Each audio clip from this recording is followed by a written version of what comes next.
In this episode of the Event Collab podcast, we interviewed Nate Nicholson of Millstone Event Services. For the last 18 years, Nate has been learning and growing in the live event production industry. From his humble beginnings as a church lighting technician, he now has the pleasure of servicing his clients as a company owner.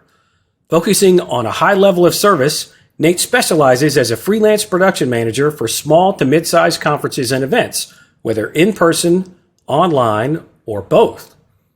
In addition to his insatiable passion to continually grow in his profession, Nate has a growing desire to help the next generation of event technology professionals succeed through his mentorship and education. Let's hear from Nate.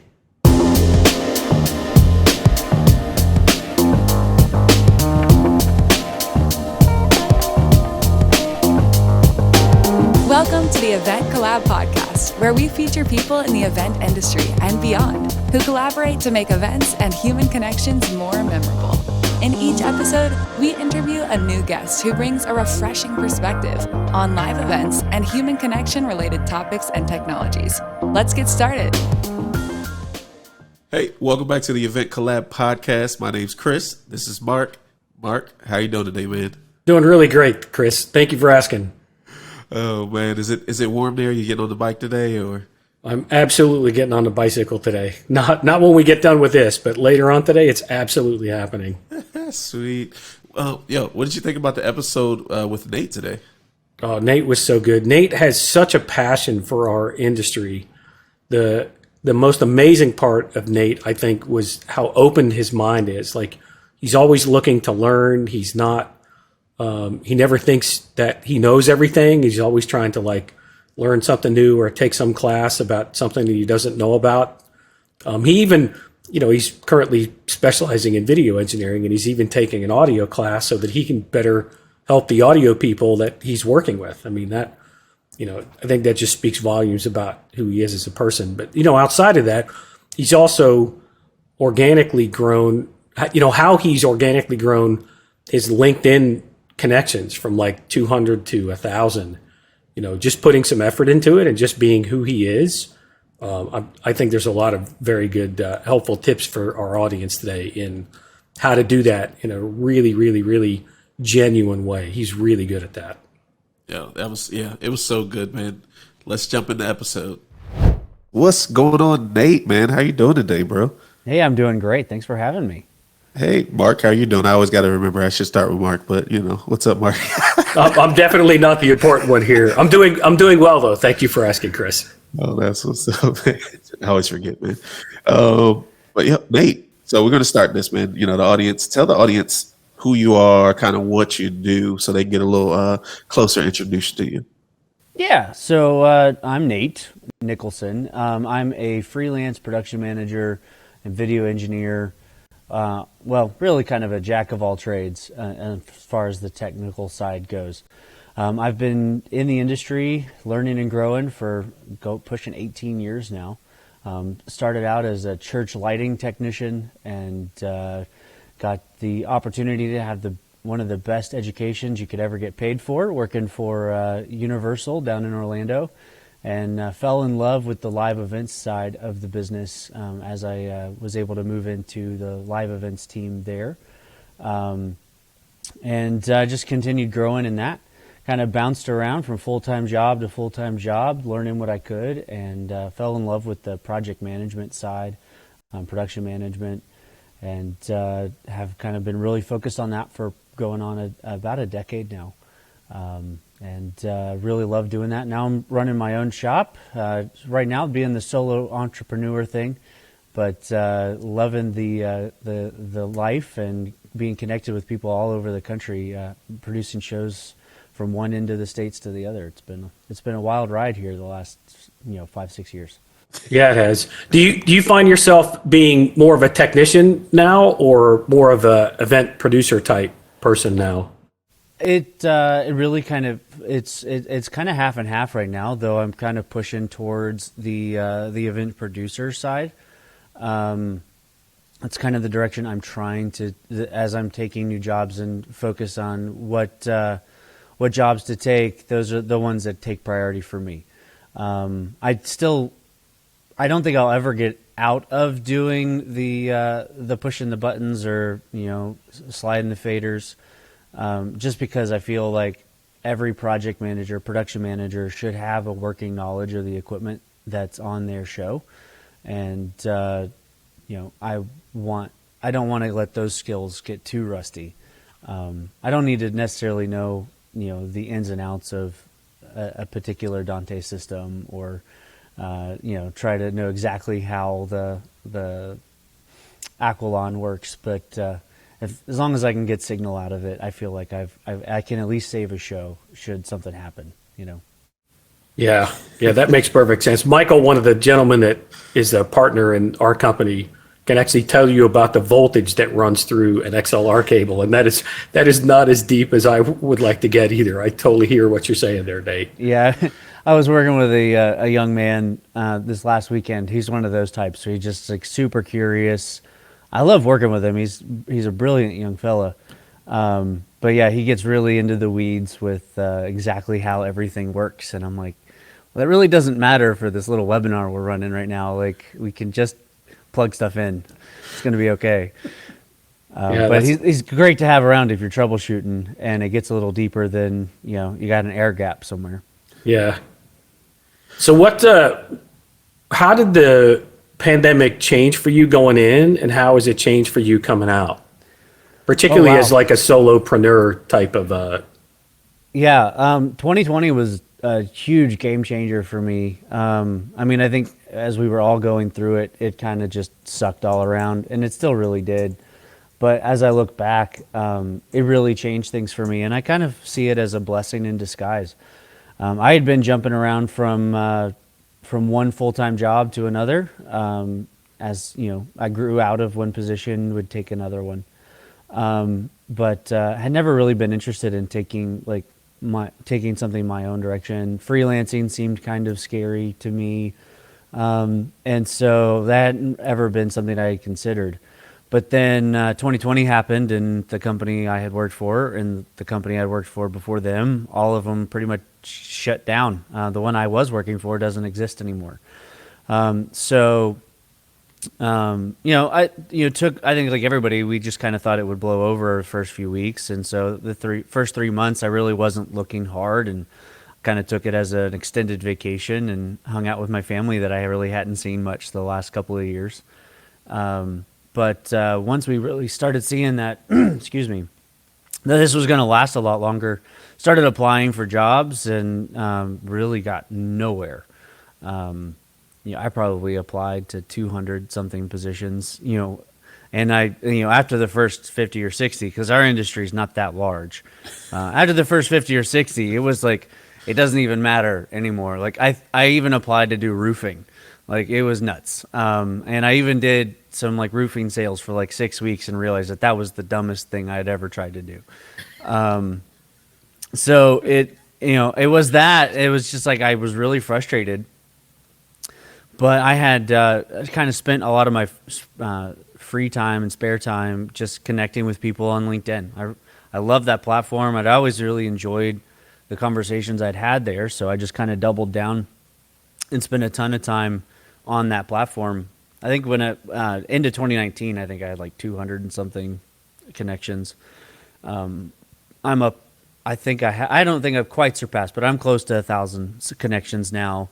I had like no followers. I think I'm close to 500 or 600 followers on LinkedIn, and just trying to stay consistent in posting, and just being able to be connected to people. It wasn't like an overnight switch, but I mean, I went from 200 applications and hearing back from almost nobody to just posting consistently on LinkedIn to getting 12 jobs at the end of 2020, and that continued into 2021.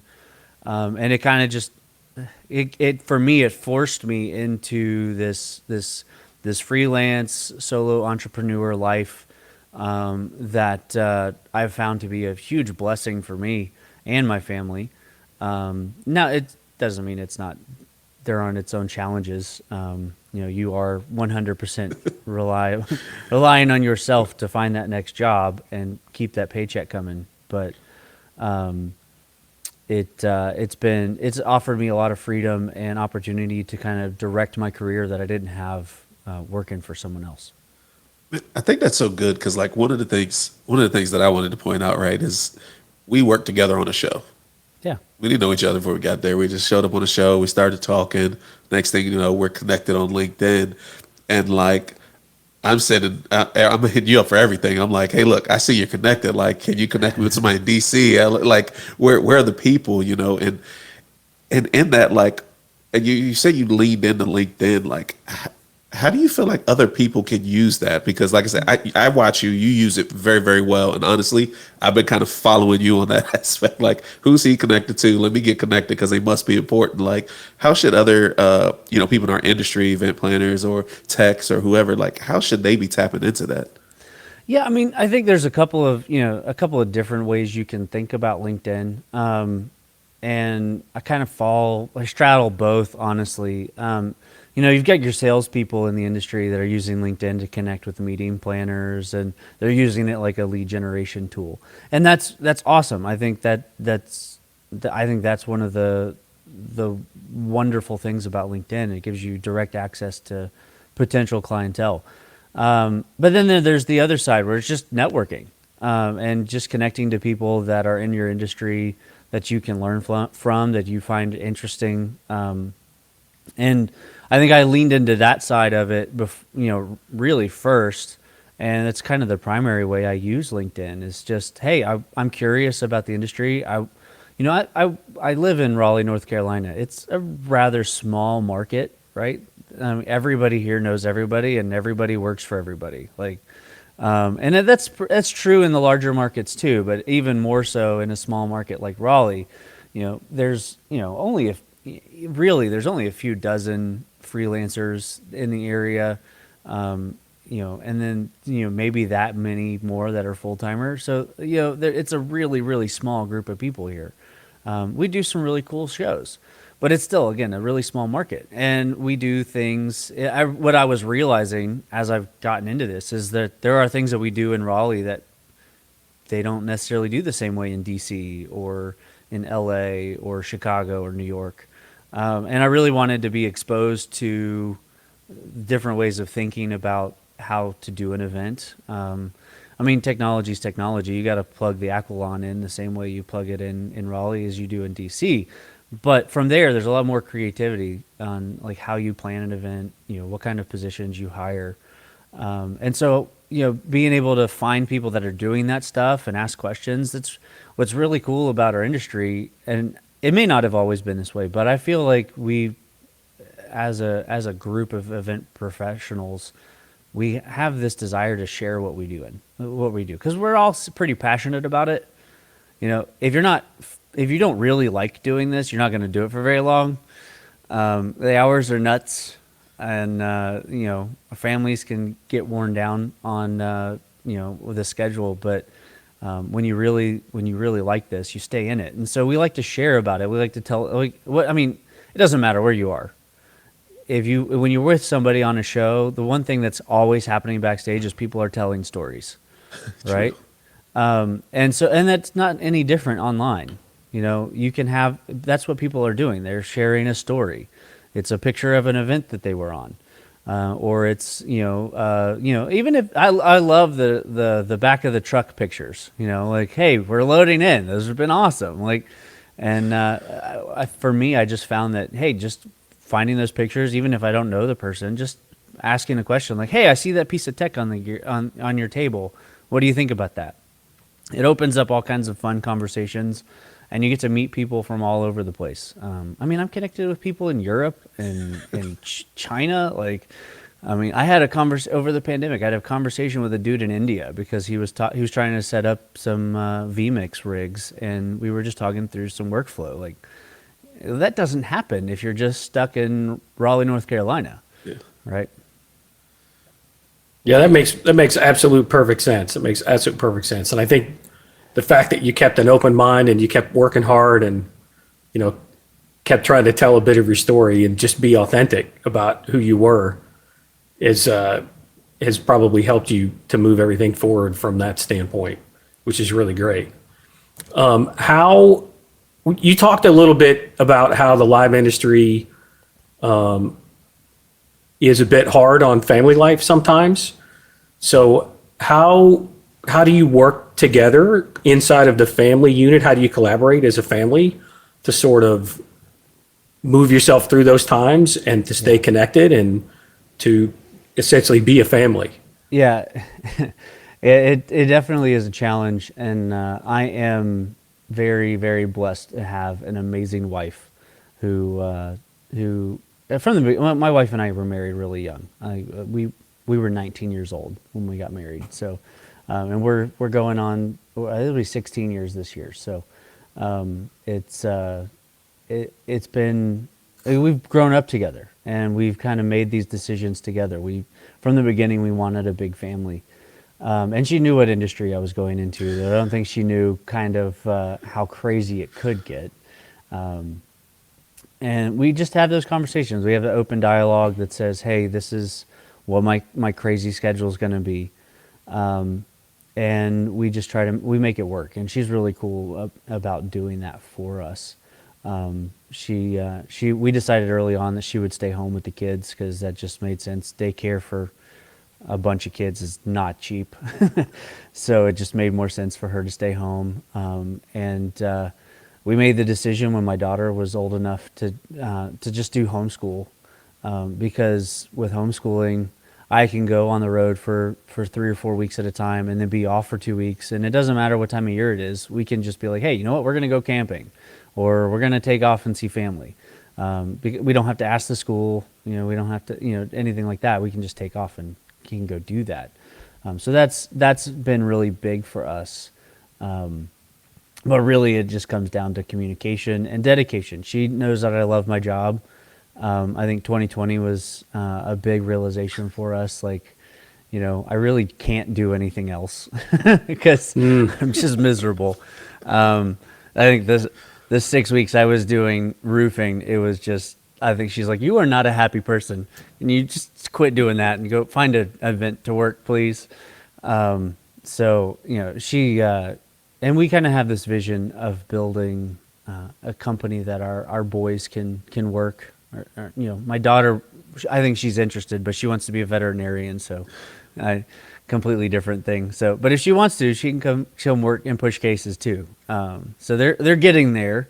My 10-year-old knows how to over under now, nice. So that's cool. I'm working on the younger ones now. So can he over under feeder cable or just XLRs? It's small stuff. XLRs, some 14.3. He's all right. Good. That's his great. Arms are still. I think the feeder cable is bigger than his arm at this point. Yeah, probably. He's got to put some meat on his bones. Yeah. So, how do you see? Because you've worked for other people and been on their schedule, and now you're working as a freelancer on your schedule. So what do you see the pros and cons of both when it comes to family life balance? Yeah, well, what's really interesting is even as a full-timer, you were at the mercy of whatever events they had booked. And so I don't really find that I have more family time as a full-timer than I do as a freelancer. I think if anything, it gives you that false sense. In my opinion, it's a false sense of security that the paycheck's coming, right? And 2020 turned that on its head for me, right? Because I only had one client. It was the guys I worked for, and when they didn't have any business, there was no paycheck anymore. Now, those are different those are just really extreme circumstances. It doesn't happen every century, but it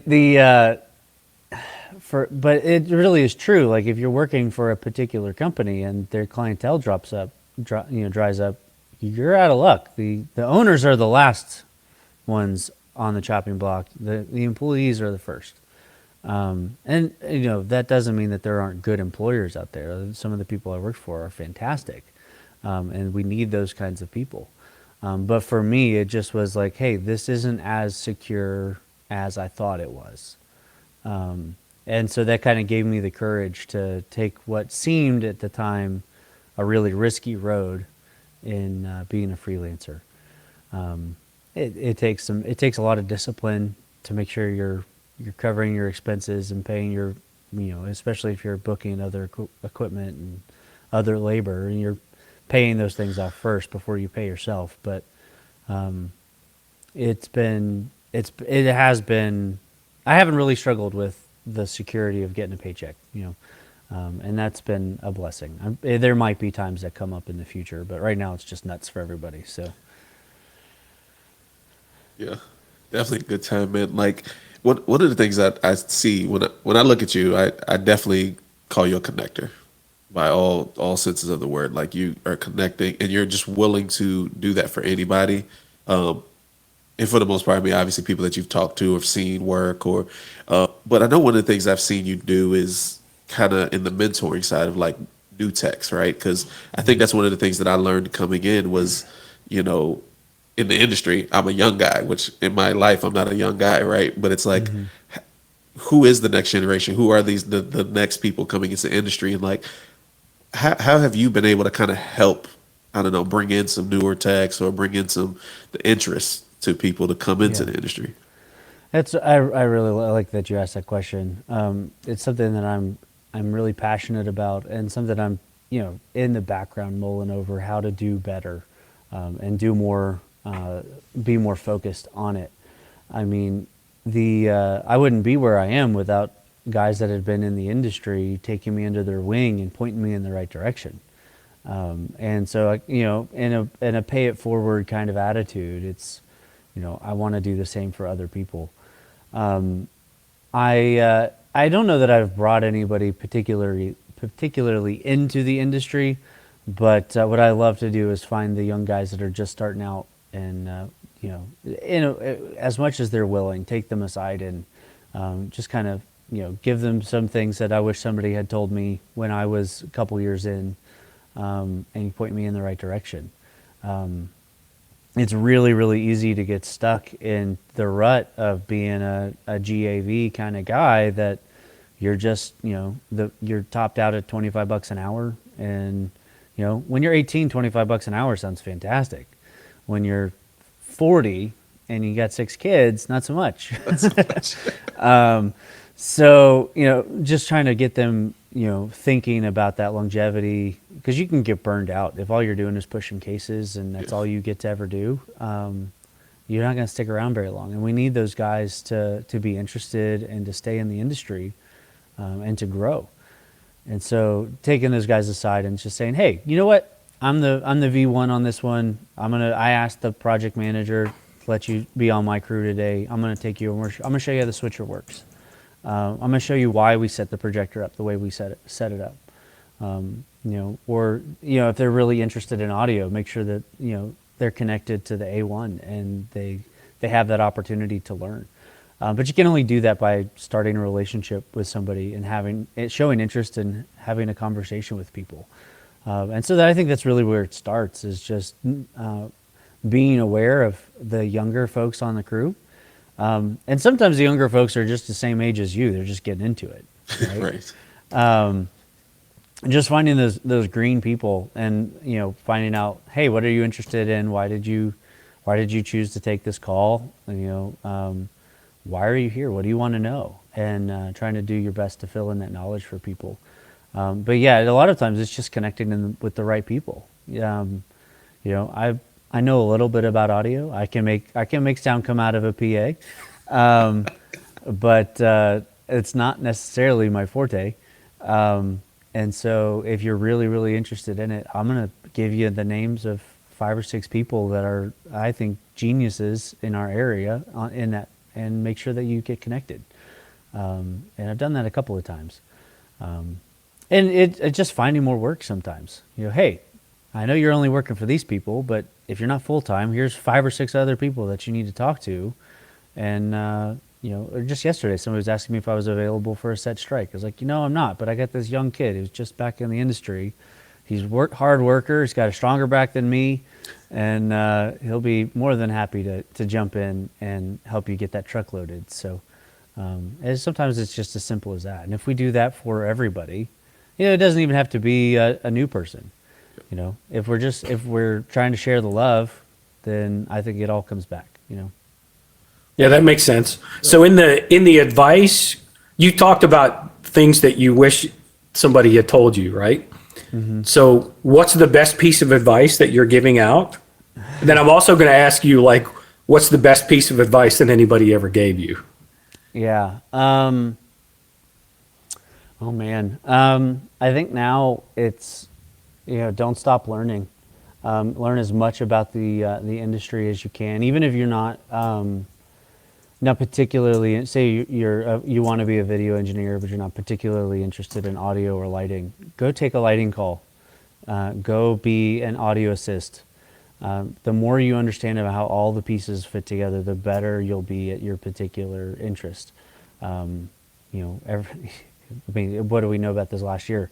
A lot of us video people have had to learn vMix. Well, there's a whole side. The part of vMix that drives me nuts is the audio buses. Like, trying to route everything without actual cables drives me crazy. But if I didn't understand how audio works, I wouldn't be able to do that as efficiently. And so it's important I tell the young guys, hey, go learn as much as you can about everything, then find out what you're really good at, and then really focus and nail in on that one. I'll take the second part of that question in two ways. The best piece of advice I wish I had listened to better is lift with your knees, not with your back. Don't we all? Oh, yeah. I have a chiropractic visit at 5 o'clock today because I didn't listen to that one as well as I should have. But with that, I think the other one was I had a lighting professor in college, and Aaron was great. He was one of those people that kind of took me under his wing and really focused on me for a good semester and a half. We actually happened to work together at Universal, so I didn't just see him at the college. I saw him at work too. And when we would load pyro together over the summer, and we'd be in the little dinghy on the lake there in the middle of the pond and at Universal Studios, and we would just have some great conversations. And he would often just say, "Hey, you don't get stuck in a rut. Take what comes next and just do it really, really well." As he said, often that leads you to the thing that you're really passionate about.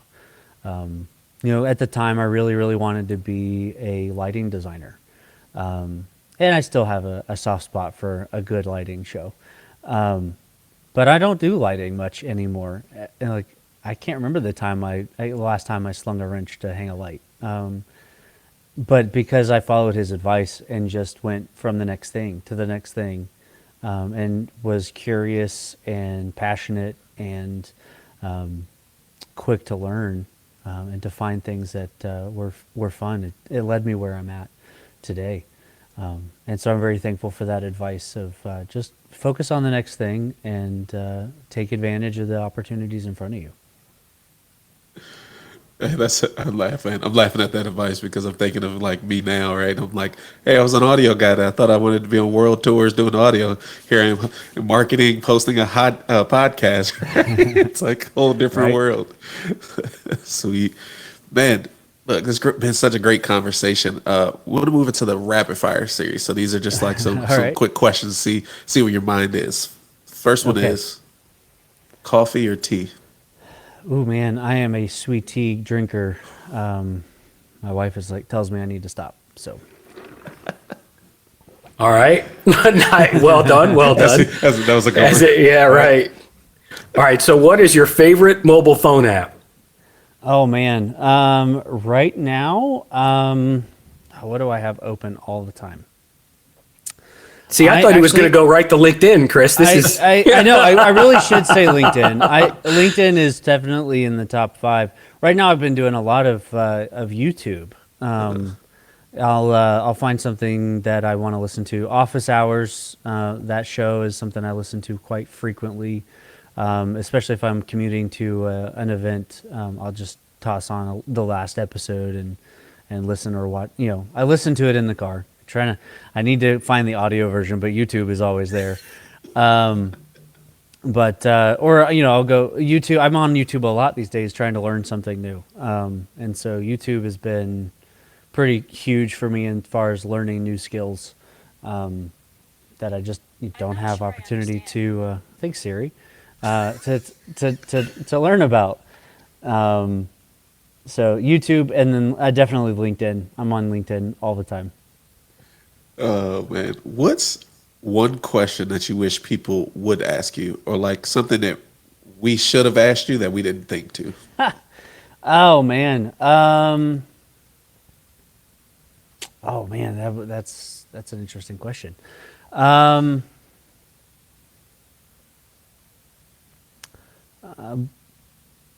No one ever asks, "What's your favorite switcher?" They don't. You just get the one that shows up. So, Wow, that's a great answer. So, I mean, as a tech who gets hired all the time, like nobody asks you, Yeah. well, what do you want? yep. You just get what you get. Yeah, I mean, like in lighting console world, we're generally asking because there's two different flavors of. There's more than two, but there's a couple different flavors of programming. Yep. Sometimes when you get into LED walls, you're asking like, are you a spider person or are you an E2 person? Because those are not necessarily the same. But yeah, but switcher, that's funny. So what is your favorite switcher while we're on the topic? These days, I really have been really impressed with the Blackmagic Mini Extreme series. It's not like your high-end production switcher. You wouldn't think of it as for a big show. But the thing's really, really powerful for what it is. And you get into the software and you build a nice little network and you can do some pretty cool stuff with that switcher. And it comes in a really small form factor, so you can keep one in your kit all the time. So when the rest of your show, the one they sent you from the shop isn't working properly, you can throw that one in there. There you go. Save the show, put on the superhero cape. Just make sure you have a lot of SDI to HDMI adapters, because True. they don't have an SDI version yet. All right, so besides the Event Collab podcast, what's your favorite event blog or podcast or book or ebook? And actually, you don't necessarily need to limit it to events, but... Fair enough. Let's see. What do I listen to all the time? For a long time, I was listening to the Signal to Noise podcast from ProSound Web. Those guys have a great podcast. I think they're 170 episodes or something like right now. So that's been really fun. I got into that because, like I said, audio is not really my forte. So I really was trying to, hey, what are these guys talking about? What do I need to go learn? Because I haven't been paying attention to audio for a while. And so that's really cool. They're the ones that they spurred me on to take the Dante classes, just so I would know what that is, more than a book about hell somewhere. Let's